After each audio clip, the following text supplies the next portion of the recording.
Honorable members, please, silence.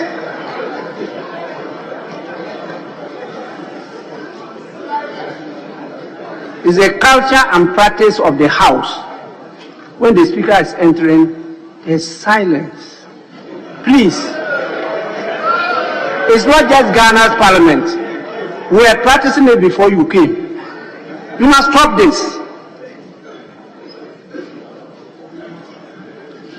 You joke with serious matters like there's nothing at stake. It's not because of me. It's the office.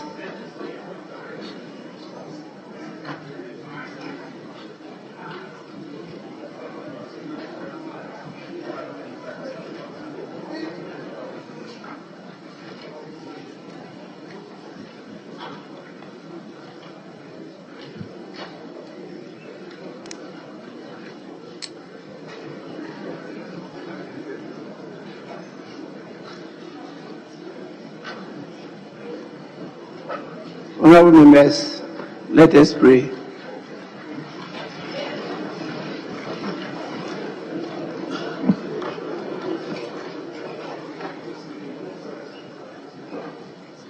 Almighty God, we humbly beseech thee to look with favor upon this Parliament of the Republic of Ghana.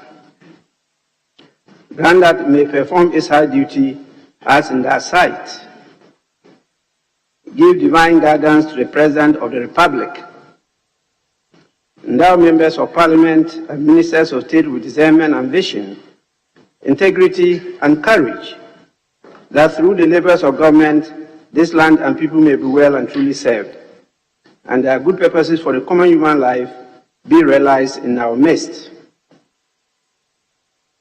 O God, grant us a vision of our country, fair as it might be, a country of righteousness, where none shall wrong his neighbor, a country of plenty, where evil and poverty shall be done away with, a country of brotherhood, where all success shall be founded on service, and honor shall be given to the deserving, a country of peace, where government shall rest on the will of the people, and the love for the common good. Bless the efforts of those who try to make this vision a living reality. Inspire and strengthen our people, that they may give time, thought, and sacrifice to speed the day of the coming beauty of Ghana and Africa. Amen.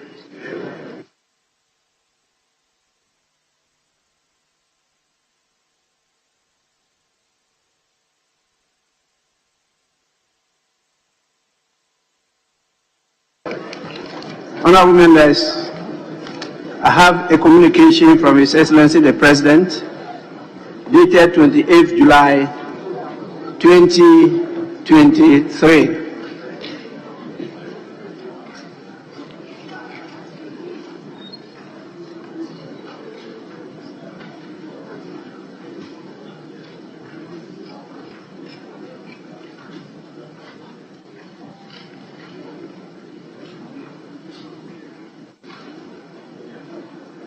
It reads, Mr. Speaker, absence from Ghana.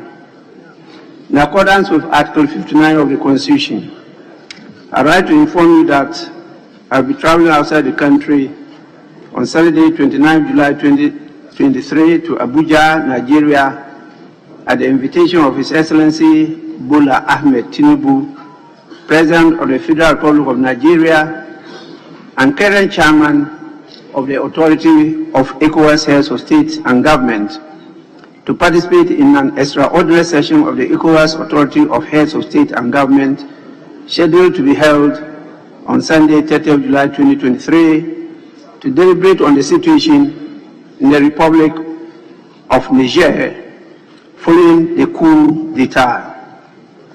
I returned to Ghana in the evening of Sunday, 30th July 2023.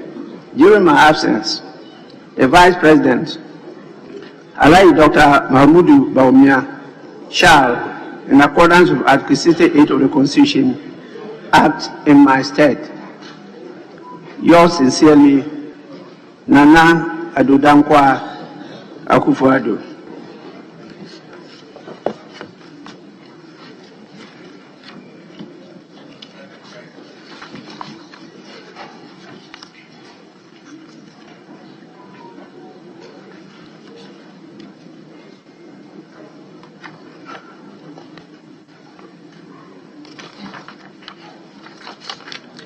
Honorable members, we now take item 4, correction of votes and proceedings and official report. We start with the correction of votes and proceedings of Friday, 28th July 2023, page 1, page 2, page 3, page 4,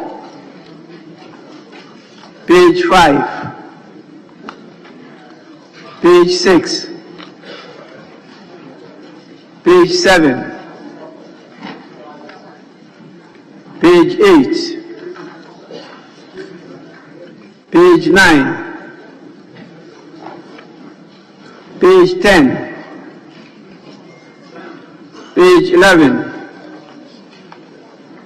page 12, page 13, page 14, page 15, page 16. Sorry, honorable member, sorry.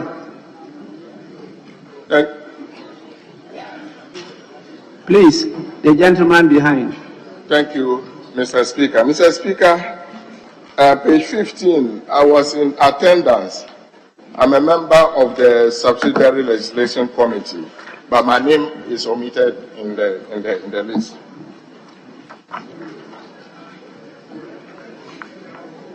Page 15. Page 15,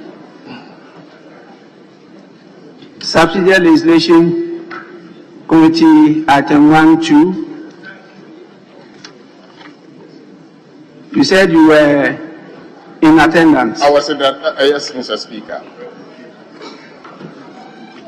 Your name is not. My name is omitted. Not even in the absence.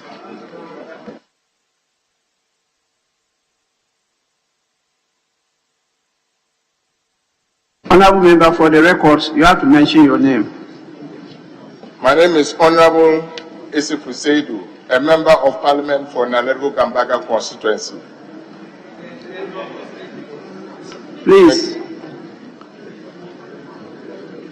the clerk to the committee should capture it and resubmit to the journal's office for it to be captured. This is what was submitted to them. Page 16.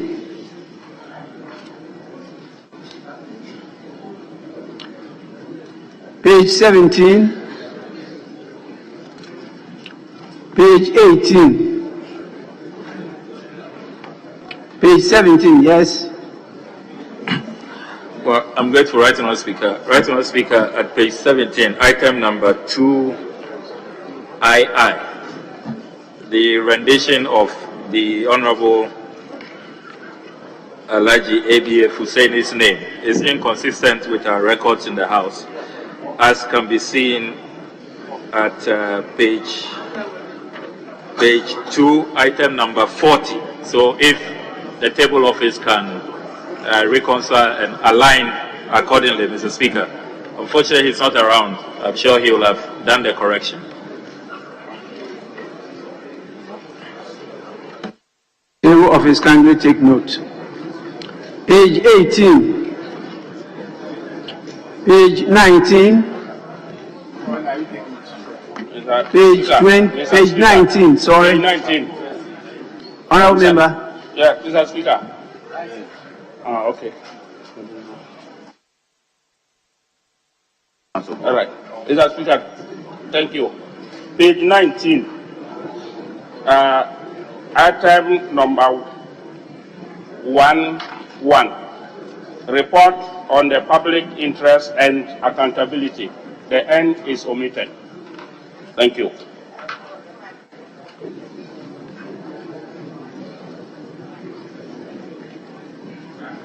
Mr. Speaker, that's under Finance Committee.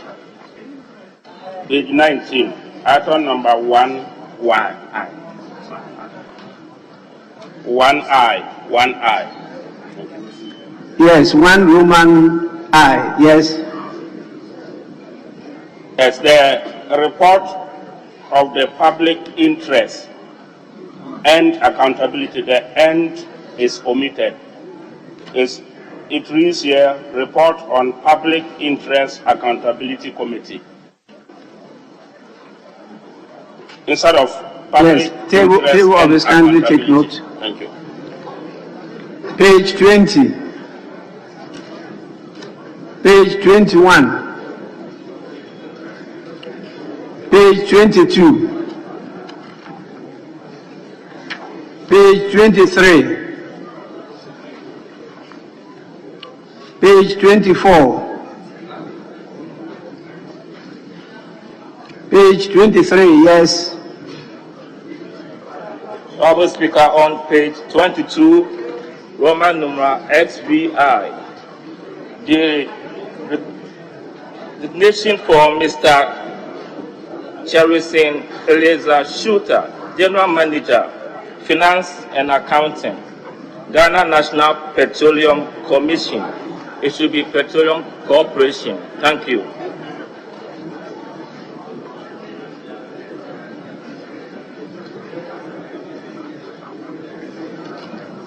Table of His kindly take note. Page 23, page 24, page 25, page 26,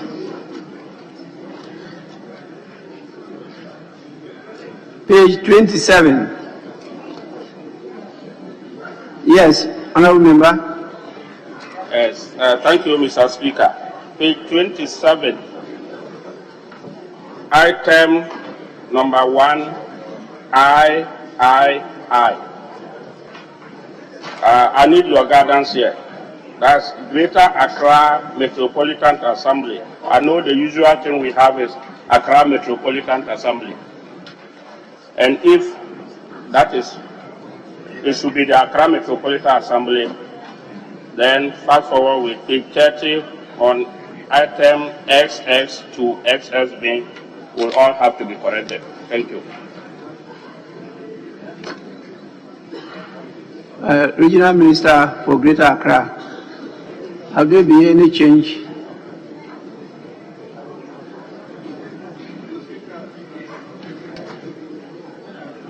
Mr. Speaker, I seek your guidance, please. Sorry? Mr. Speaker, I seek your guidance, please.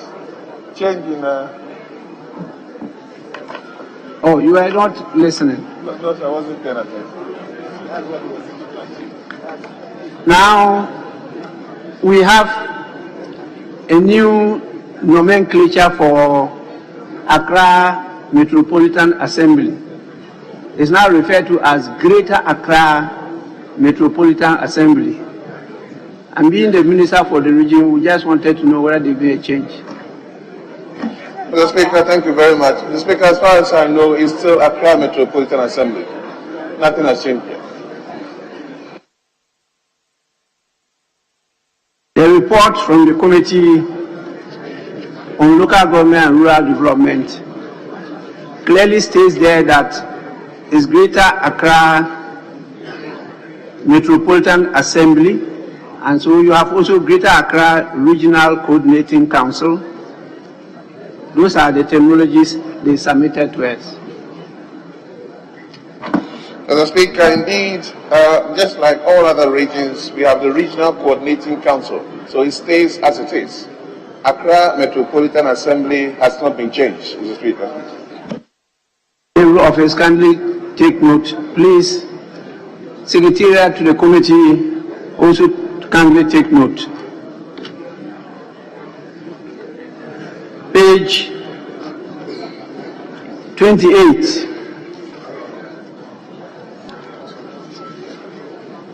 Yes. Mr. Speaker, the last item at page 28, item IX, the procurement officer, Lower Manya Krobo, Municipal Assembly has been omitted if it can be accordingly included, consistent with all of what is provided above. I'm grateful, Mr. Speaker.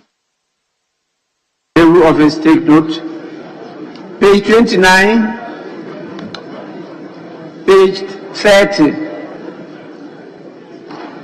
page 31, page 32, page 33, page 34, page 35, page 36,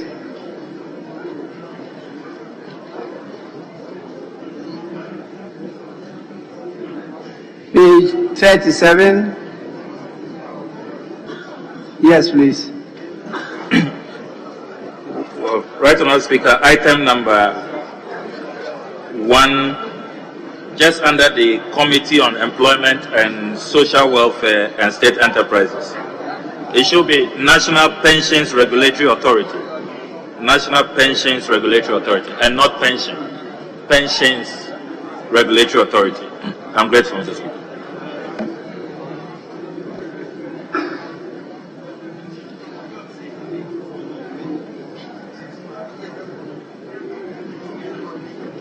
Honourable Member, my copy has National Pension Regulatory Authority.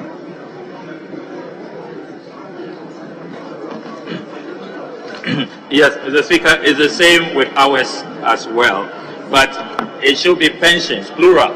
National Pensions Regulatory Authority. That is the Or proper- addition of S. Yes. So the Civil S- Office, kindly take note. Page 38. Yes, please. I'm grateful, Mr. Speaker. Mr. Speaker, I owe my honorable colleague this correction. Item number 2IX, Mr. Teddy, it should be Safori Adi, not Safari. Safori. There should be an O. I think he's yet to walk into the chamber. I'm grateful, Mr. Speaker. Is the honourable member around?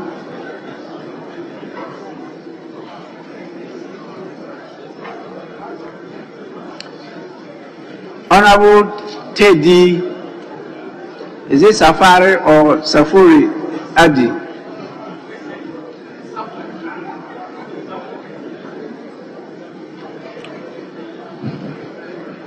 Table Office, I'm told it's Safuri, F-O-R-I. So kindly make the necessary corrections. Page 39. Page 40.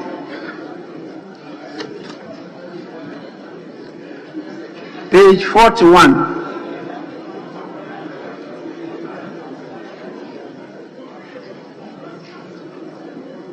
Page 42.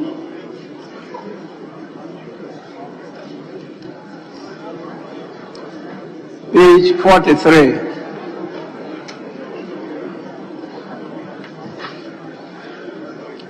Page 44.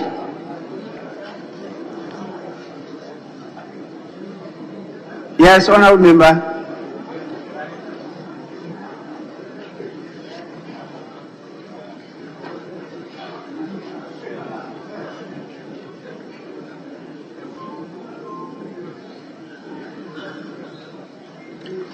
Honourable members, in the absence of any further corrections, the votes on proceedings of the 29th sitting, dated Friday, 28th July 2023, are adopted as the true records of proceedings. I have a copy of the official report dated Wednesday, 5th July 2023. Please, any corrections? Yes. I'm grateful. Right, Honourable Speaker. Right, Honourable Speaker, at column 02, the communication from your good self, the rendition of your title after you were enskinned and made the development chief which, Mr. Speaker, we continue to congratulate you for. But, Mr. Speaker, paying regard to column 2, 3, and 4, there appears to be inconsistencies with the title. Na Suni Young Malu Tin Mali Na Bagbin, the first.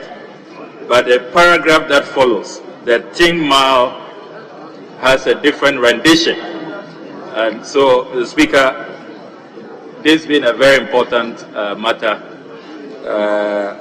a title, an honorary title, Mr. Speaker, our records must reflect accurately exactly what the title is. Is it TINMAALE or TINGMAAL? The records are inconsistent, Mr. Speaker.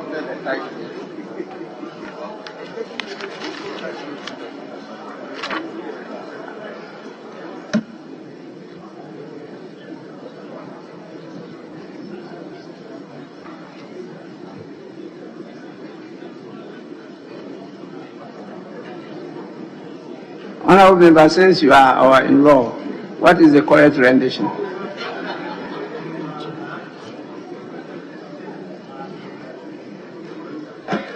Well, if you feel, Speaker, I must confess, I'll take your. I have not been taking the lesson seriously, so please bail me out. It depends on the dialect. But my dialect would definitely spell it TINGMAAL. Tingmal.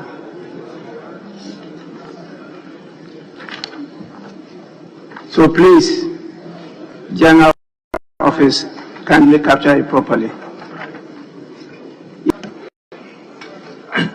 Well, right, Honourable Speaker, at column 3, second paragraph, still on your address, the second paragraph should read Upper West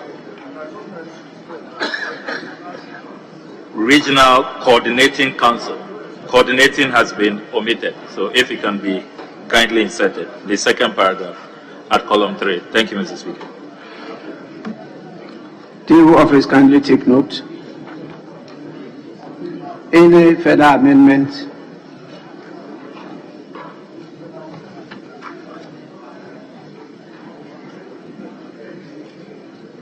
Honorable members, in the absence of any further corrections, the official report of Wednesday, 5th July 2023 is hereby adopted as a true record of proceedings.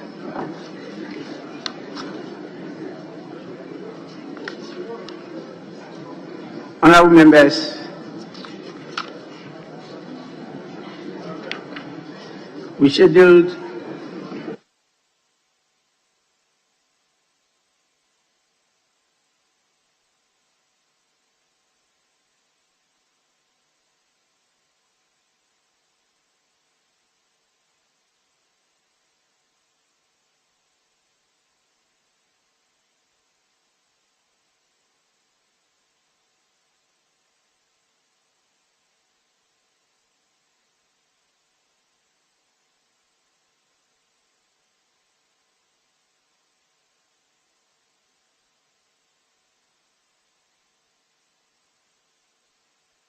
Honorable members, item 5. Questions?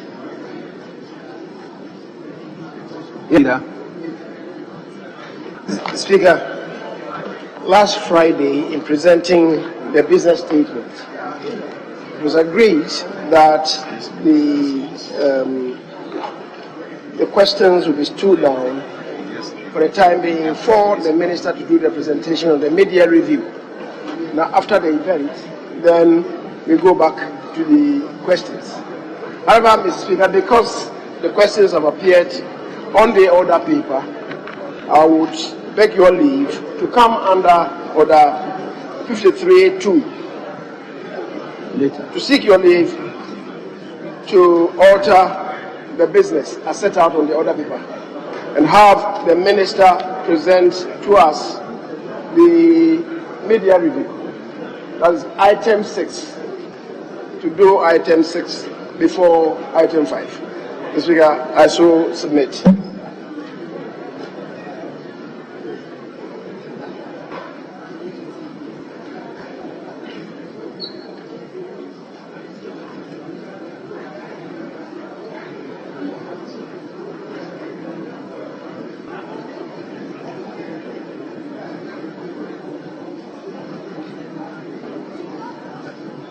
Yes. Yes, Mr. Speaker. Mr. Speaker, the understanding was for us to take the media review. Mr. Speaker, I've noticed that there is no advertised motion. There's no advertised motion for the media review. Mr. Speaker, I'm of the view that Section 28 of the Public Financial Management Act mandates the minister responsible for finance to come in a form of a motion. Mr. Speaker, I have argued this point time and time again.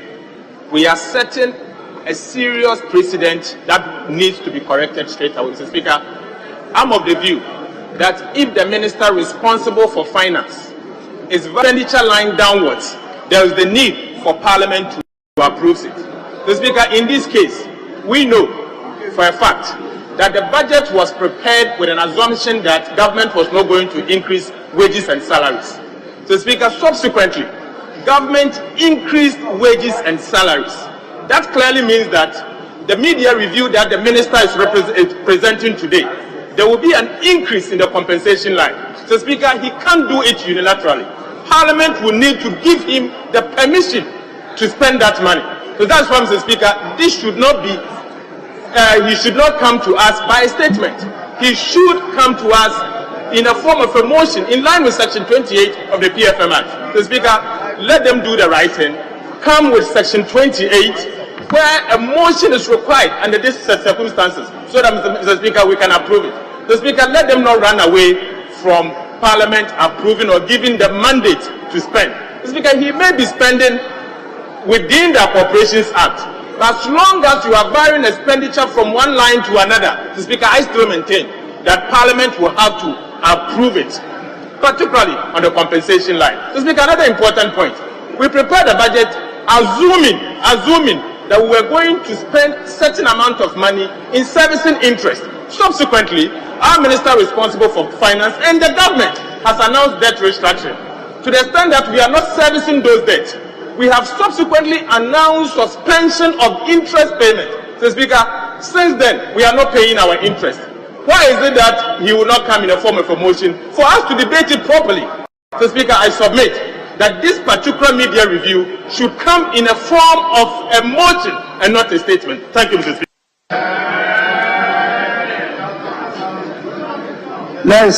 Let's handle the first issue that the majority leader raised, to vary the order of business and then go to item 7, which is at the commencement of public business. If we climb over that one, then we can go to the next one that he just raised. You have any issue with that? Any issue with first varying the order of business? Mr. Speaker, obviously we support it because this is the most important thing that we have to do. Recognizing that today is the last day we have to take the media review, 31st of June. Okay. So, honorable members, at the commencement of public business, item 7, presentation of papers.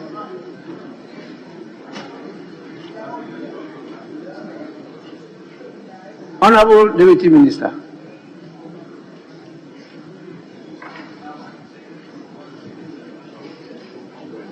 Seven A by the majority leader.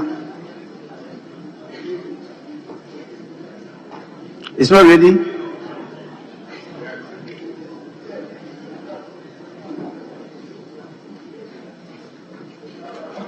Semi-annual report of the Bank of Ghana on the Ghana Petroleum Funds for the period January 1st to June 30th, 2022. Honorable members, The said semi-annual report of the Bank of Ghana is accordingly referred to the Committee of Finance for consideration and report to the House. 7B, are they ready? 7B, by the Minister for Finance. 7B, Roman 1. Request for the reissue of parliamentary resolution approval letter in respect of the loan facility agreement between the government of the Republic of Ghana, represented by Ministry of Finance, and African Export-Import Bank for an amount of up to $750 million United States dollars, made up of tranche A, 200 million euros, and US 101 million, and tranche B 350 million euros to finance, 350 US dollars to finance capital and growth related expenditure in the 2022 budget.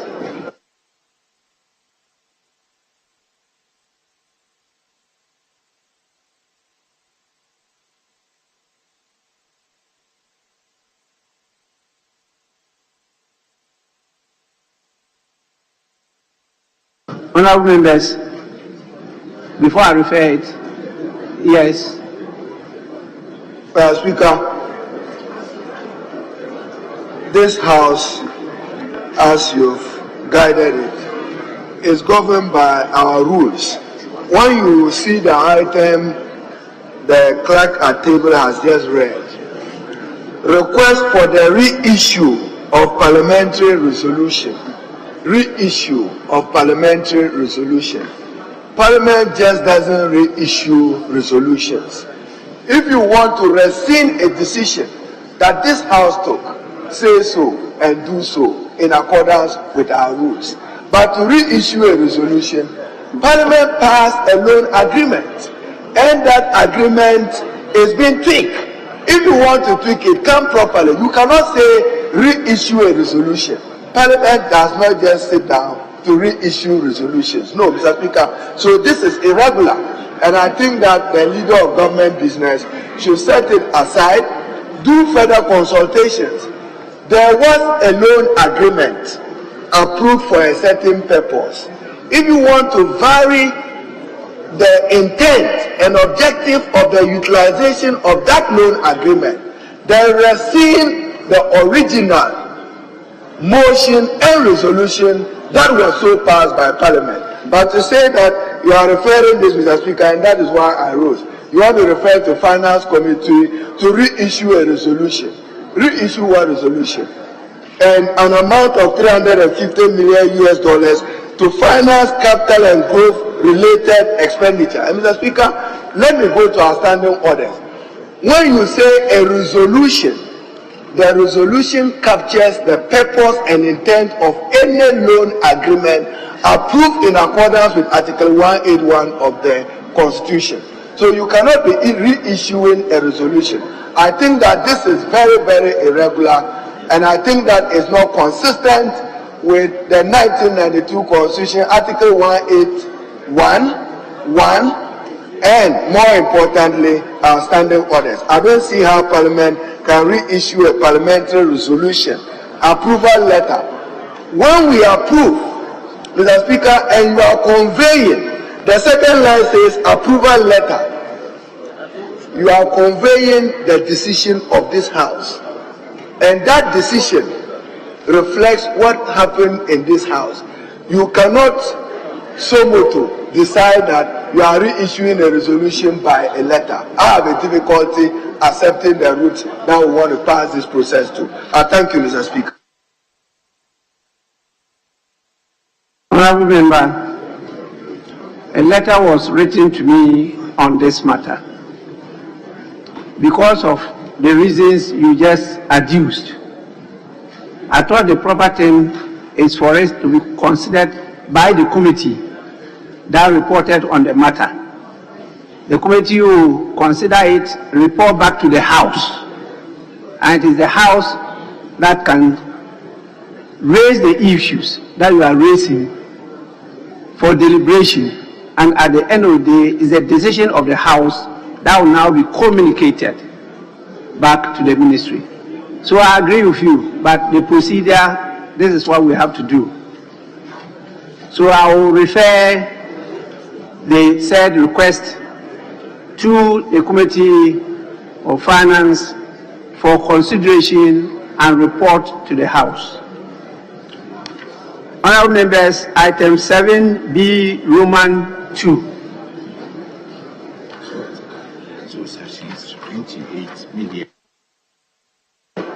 Request for waiver of import duty, import NHIL, import get fund levy, import VAT, EXIM levy, and special import levy amounting to the Ghana cedi equivalent of 802,662 United States dollars on materials and equipment required to be imported for the construction of Ghana Armed Forces Training Infrastructure, China Military Aid Gratis Project. Honourable members, the request for waiver is referred to the Committee on Finance for consideration and report to the House. Honourable members, the minority leader has raised an issue which I think I should guide the House on. The minority leader has raised the issue that there is no item on our order paper stating that the Minister for Finance is scheduled to move a motion submits the media review of the budget statement and economic policy of the government of Ghana for the 2023 financial year. What we have is item 6, which says statement. To buttress his point, he refers to the Public Financial Management Act 2016, Act 921, particularly Section 28. I have a copy of the Public Financial Management Act 2016, Act 921, and with your indulgence, I'll read the said Section 28. Honourable members, Section 28(1) says, the Minister shall, not later than the 31st of July of each financial year, prepare and submit to Parliament a mid-year fiscal policy review. 28(2). The mid-year fiscal policy review shall include the following information. A brief overview of recent microeconomic developments of Ghana. B, an update of microeconomic forecasts undertaken by government. C, an analysis of the total revenue, expenditure, and financing performance for a period up to the first 6 months of the financial year. D, a presentation of a revised budget outlook for the unexpired term of the financial year and the implication of the revised budget outlook for the medium-term fiscal and expenditure framework if necessary. And E, where necessary, Roman 1, plans for submitting a proposed supplementary budget for approval by Parliament. And Roman 2, an overview of the implementation of the annual budget and of the budgets of covered entities, unquote. Honourable members, the said section does not mandate the minister to come to the House by a motion. It doesn't. That is left to Parliament to decide as to how the minister should come to us. It simply says the minister should prepare and submit to Parliament a mid-year fiscal policy review. And so it's for us to decide how we want that to be done. But clearly, looking at the import of the section, it refers to those submissions as information. Information. It is only if later the information given to us necessitates that he should submit a supplementary budget. That supplementary budget needs the approval of Parliament. But the media review is for the information of Parliament. That is the law that you have passed. And so it's not for him to move a motion. As so rule, and I think that the proper thing is for the minister to submit the media review in the form of a statement as information to the House. I may now move back to private business and invite the Minister for Finance, in accordance with item 6 of the order paper, to present the statement on the media review of the budget for the fiscal year 2023. Minister, you may do so now.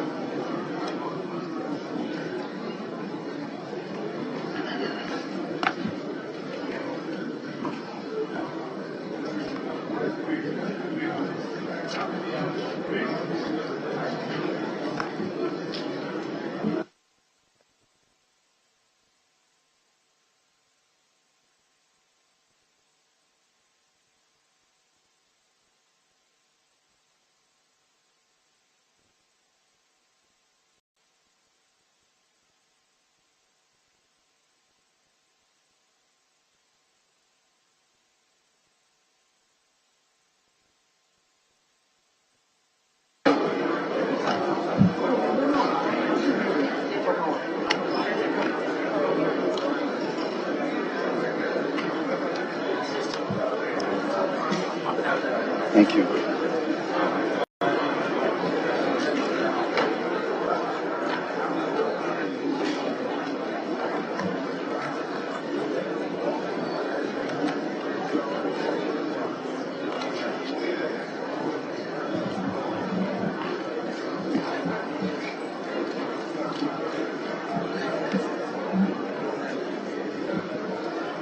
Right Honorable Speaker, honorable members of Parliament, I stand before you on the authority of His Excellency President Nana Addo Dankwa Akufo-Addo to present the mid-year fiscal policy review of the budget statement and economic policy of the Government of Ghana for the 2023 financial year. Today's presentation is in fulfillment of Section 28 of the Public Financial Management Act 2016, Act 921, and Regulation 24 of the Public Financial Management Regulation LI 2378. I respectfully, Mr. Speaker, request that the entire 2023 mid-year fiscal policy review document is captured in the Hansard. Mr. Speaker, 8 months ago, I presented the 2023 budget statement and economic policy of the government in Kabom budget. At the time, the economy was going through a very difficult period amidst unprecedented global turbulence. This was within the context of major external shocks coupled with domestic vulnerabilities triggered by credit rating downgrades, tightened domestic financing conditions, and increased costs of borrowing. with the cost of shipping a container increasing sevenfold in the 18 months following March 2020. Just about every country in the world grappled with soaring prices from 2021. Our country, like many others globally, experienced unusually sharp increases in food, fertilizer, and fuel prices, rising inflation, and exchange rate depreciation, leading to severe economic challenges and hardships for our people. A headline in the December 2022 edition of The Economist captured the global situation in these words, quote, 2022 has been a year of brutal inflation.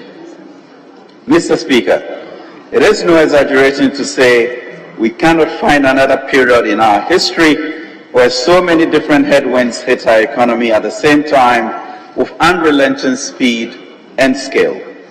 Thankfully, as the members are beginning to show, and as many honorable members of the House have indicated to me in our engagements, we have together as a nation turned the corner. Turned the corner, Mr. Speaker. We have avoided the unimaginable, but what could have been so easily possible under different leadership circumstances. With a lot of effort, we have managed to avoid empty shop shelves for medicines and other essentials. We have seen no shortage of food. We have been spared the frustrating specter of long queues for fuel at our filling stations, and we have managed, in spite of all the challenges, to keep the lights on. Indeed, as the psalmist said in Psalm 118:23, this is the Lord's doing, and it is marvelous in our eyes. This turning the corner is underpinned by the investments and sacrifices we have collectively made during the difficult period since March 2020. Mr. Speaker, it is important that we acknowledge some of the major milestones that this country has experienced in the last 3 years. We should, quote, be still and appreciate that despite our challenges as a country, we have been saved from many extreme conditions that others have suffered, including peace, health, security, continuous supply of power, and life itself indeed. Over the period, the country has gone through extremely difficult circumstances, and the gratitude of His Excellency the President and his government goes to the good people of Ghana for their patience, understanding, and positive contributions to government efforts to weather the storms. During the COVID-19 period, we indeed lost family members and friends. But it's also true that Ghana recorded some of the lowest cases of mortality and infections worldwide. This was due to the implementation of a swift and robust COVID-19 response program led by His Excellency the President. We recorded 171,653 COVID-19 cases and 1,462 unfortunate deaths, as against 10.8 million cases recorded and 228,738 deaths on the African continent alone, and 249 million recorded cases and 2 million deaths in Europe. Of our friends and family faithfully departed, rest in peace. We invested immensely in education to ensure that school years were not disrupted, and we did so because we knew the alternative would be significantly costlier to our society. That was why the President ensured that our children returned to school earlier to write the examinations to enable us to build the requisite human capital for the future and for them not to lose a precious year. We ensured consistent power supply and kept the lights on to enable businesses and households function despite the increasing cost of legacy energy agreements. We continued paying salaries and wages of all public sector employees and kept everybody at work without laying off our workers, and factored in a 30% increment of base pay for workers on single spine salary structure this year. We invested, Mr. Speaker, in the security of the nation and protected our citizens, including the lives of the 1.1 million visitors who responded to our Beyond the Year of Return program, thus boosting tourism in the middle of the crisis.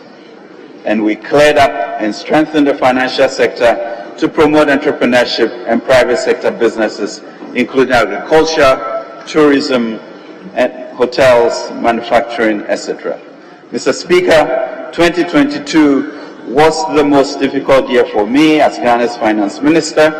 On July 1st, 2022, we took what was then a difficult but necessary decision to request support from the IMF to implement our post-COVID-19 program of economic growth.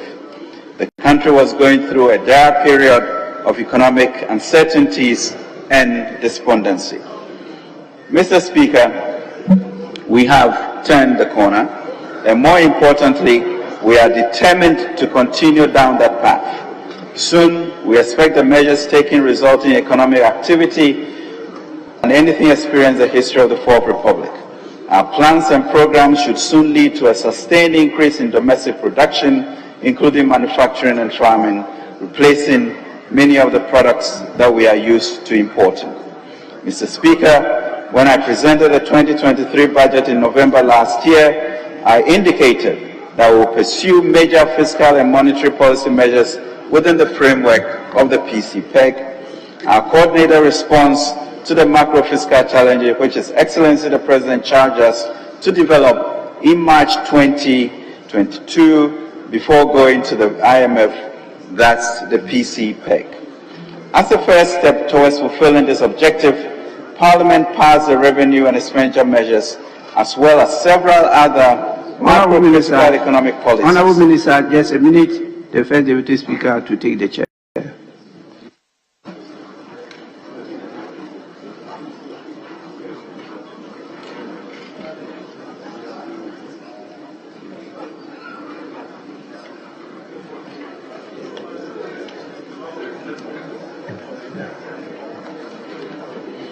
Mr. Speaker, we have turned the corner, and more importantly, we are determined to continue down that path.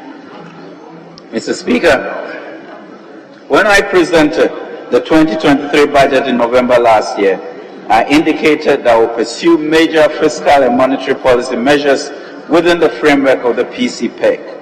Our coordinated response to the macro fiscal challenges, which His Excellency the President charged us to develop in March 2022 before going to the IMF, that's the PCPEG. As a first step towards fulfilling this objective, Parliament passed the revenue and expenditure measures as well as several other macro-critical economic policies we presented in the 2022 budget, and we are grateful for that. Along these lines, we also needed to create additional fiscal space by negotiating an International Monetary Fund program, 2, concluding a debt operations program, and 3, attracting significant investments, especially green investments, for a vibrant growth strategy.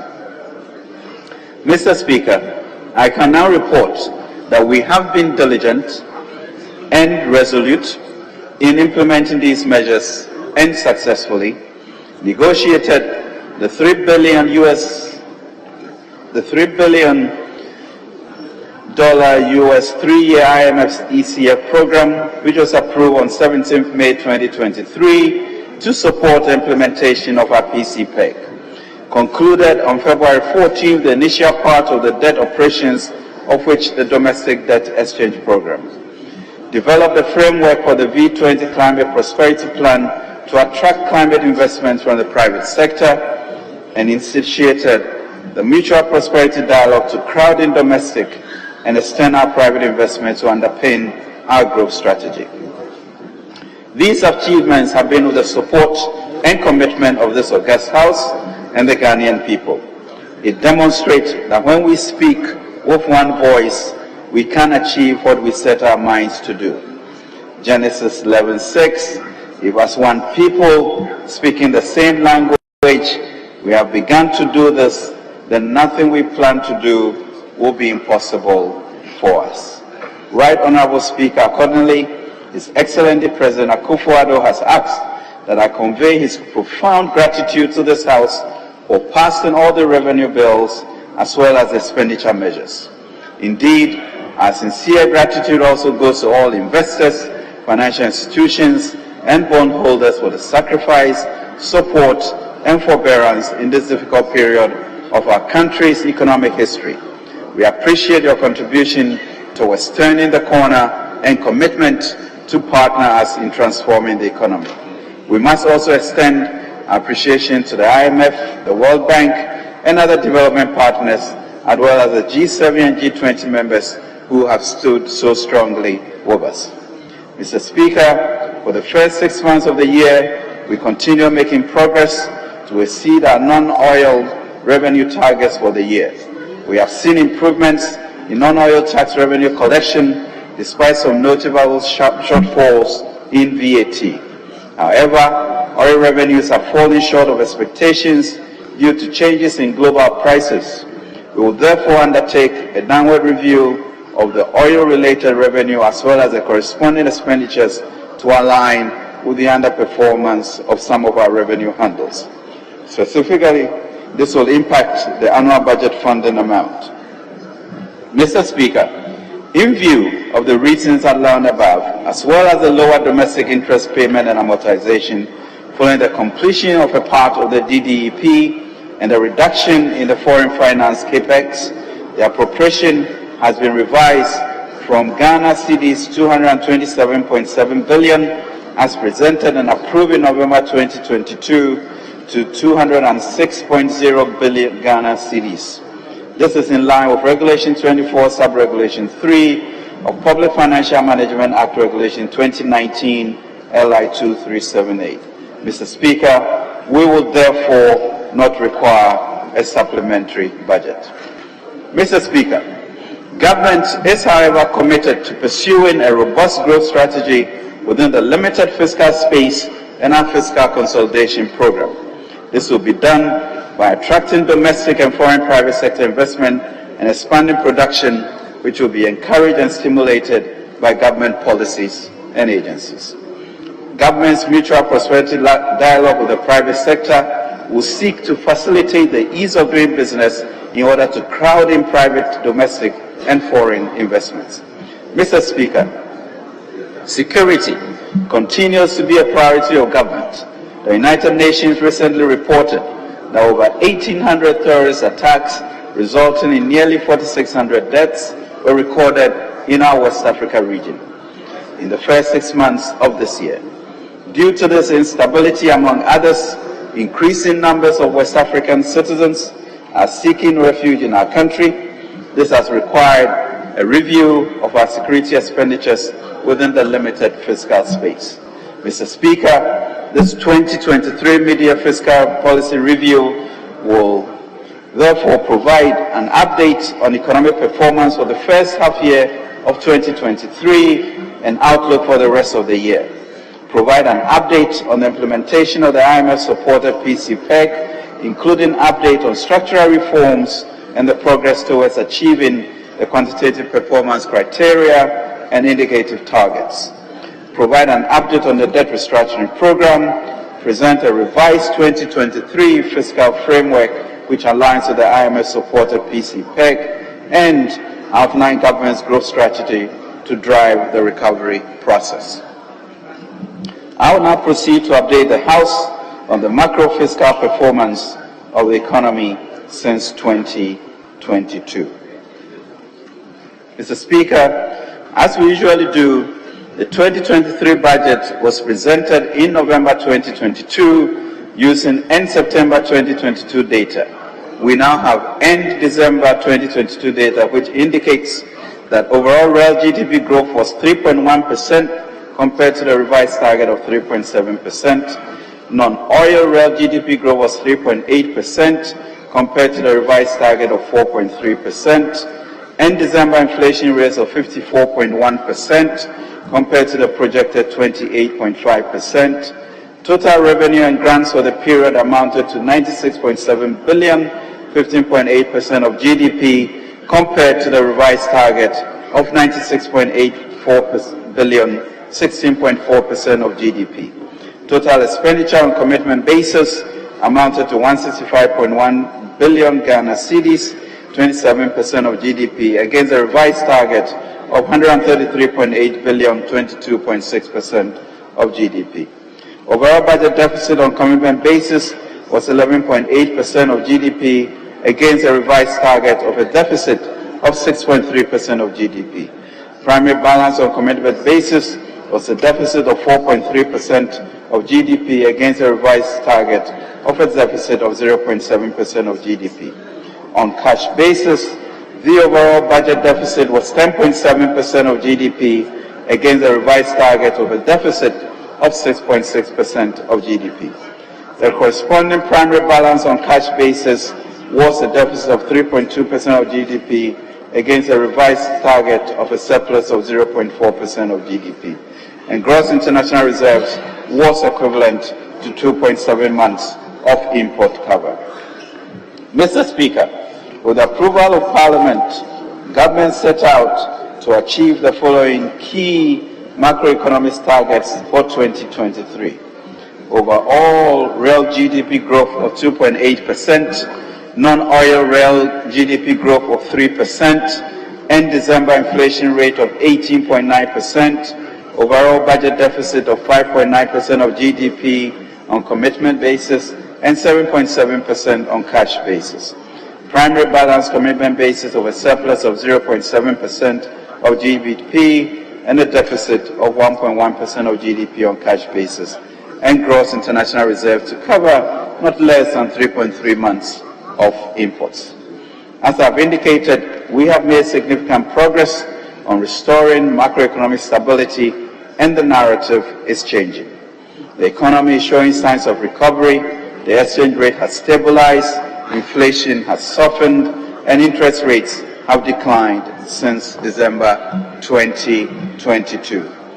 Mr. Speaker, these outturns are the results of focused implementation of all the measures we presented in the 2023 budget and the positive sentiments arising from the progress of the IMF program, which I will now discuss. Mr. Speaker, towards addressing the macro-fiscal challenges the economy faced in 2022, government engaged the IMF to support the implementation of our PC-PEG program. On 17th May 2023, the Executive Board of the IMF approved a 36-month extended credit facility in an amount equivalent to SDR's 2.242 billion, approximately $3 billion. The program is anchored on government PC-PEG and designed to restore macroeconomic stability and debt sustainability. It includes extensive reforms to strengthen resilience and lay the foundation for stronger and more inclusive growth. Mr. Speaker, the program has been designed to address the key issues facing the economy through the following key priority targeted interventions. Large and front-loaded fiscal consolidation to bring public finances back on a sustainable path. The program envisages a cumulative fiscal adjustment of 5.1 percentage points of GDP over the program period 2023 to 2026, with a fiscal effort of 3.8 percentage points in 2023 alone. The primary deficit on commitment basis will be reduced from 4.3% of GDP in 2022 to 0.5% in 2023.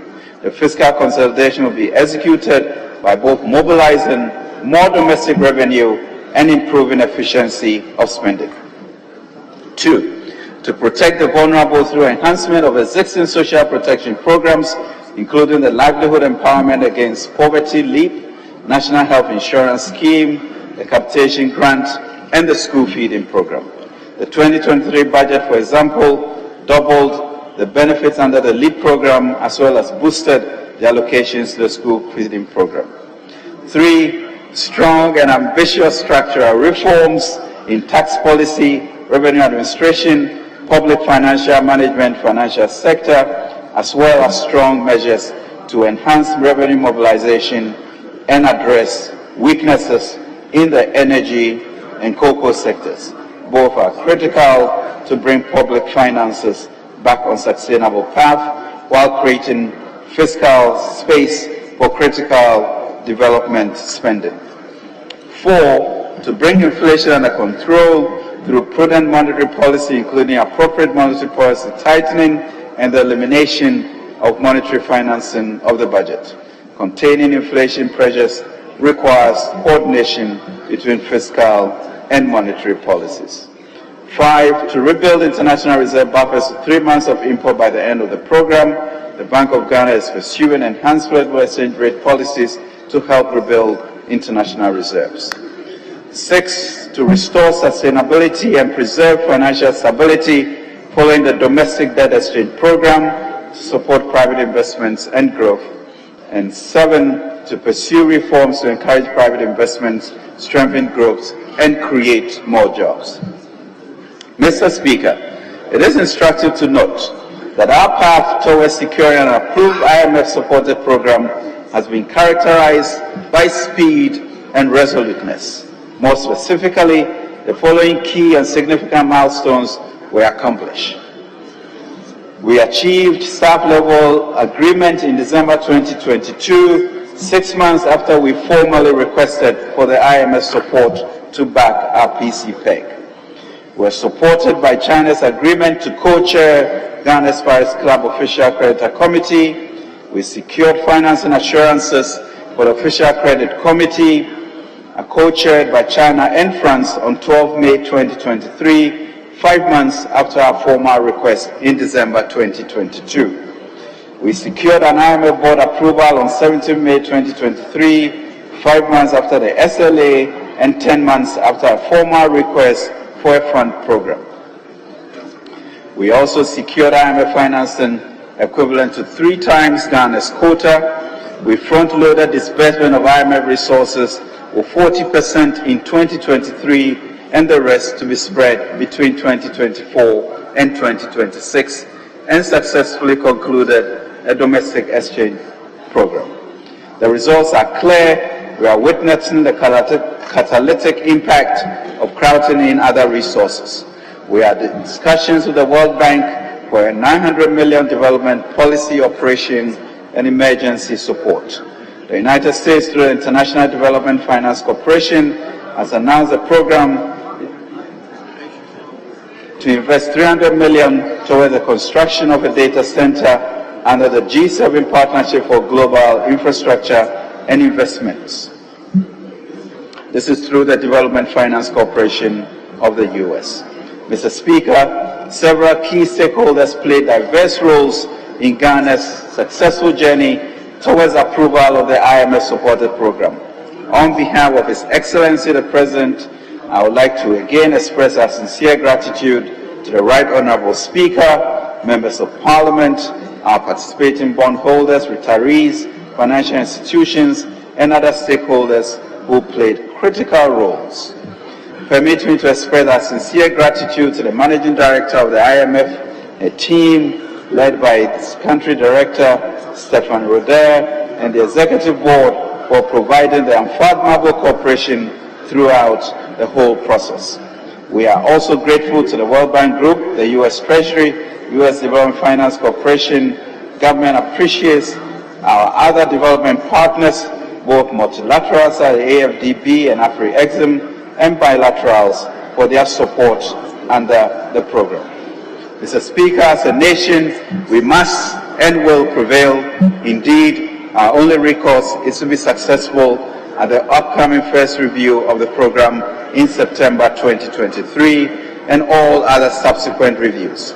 We are therefore respectfully calling on every member of this august House and all our fellow Ghanaians to support these reforms. Mr. Speaker, to support the effective implementation of the IMF-supported PCPEG, the government has put in place an implementation strategy. Status of progress towards achieving the program objectives.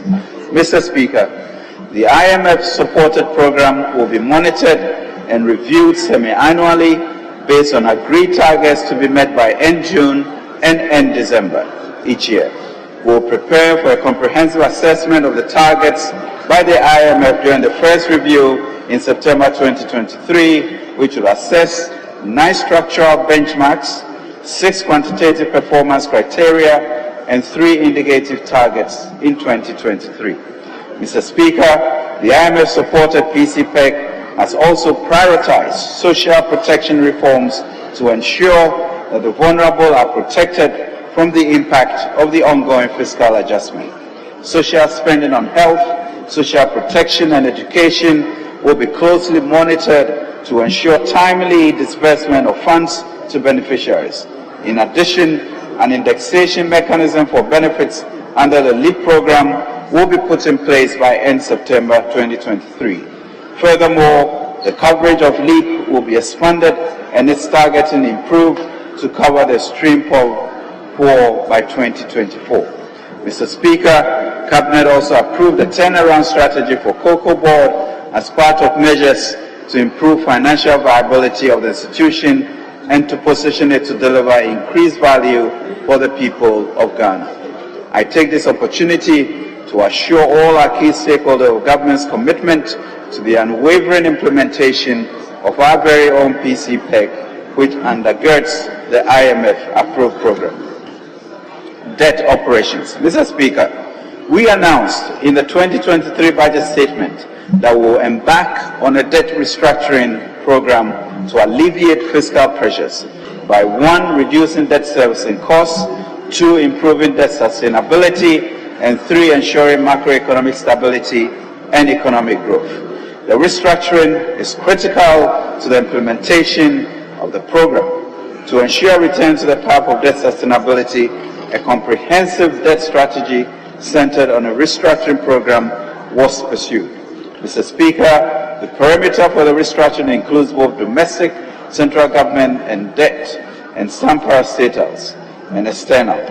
The main aim of the operations is to reduce debt servicing costs and restore our debt sustainability.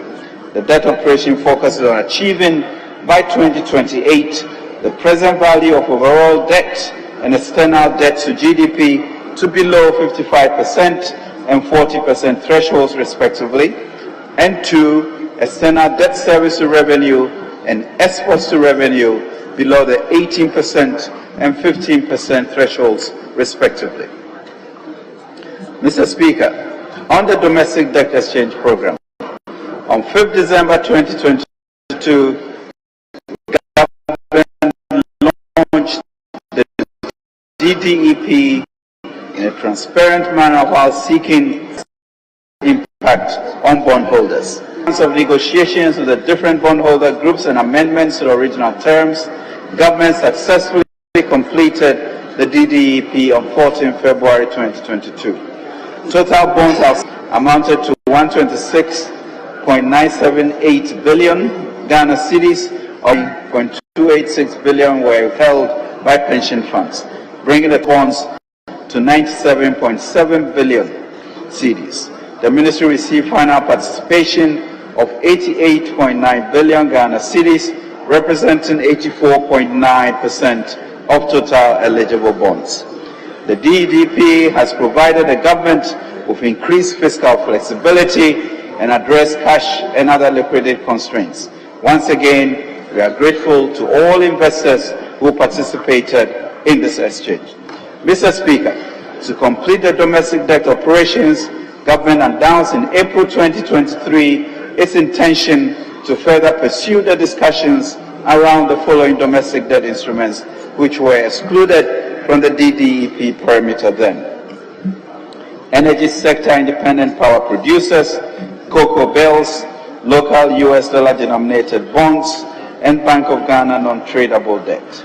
Out of these remaining debt instruments, government launched debt operations for the cocoa bills and local US denominated bonds on 14th July 2023.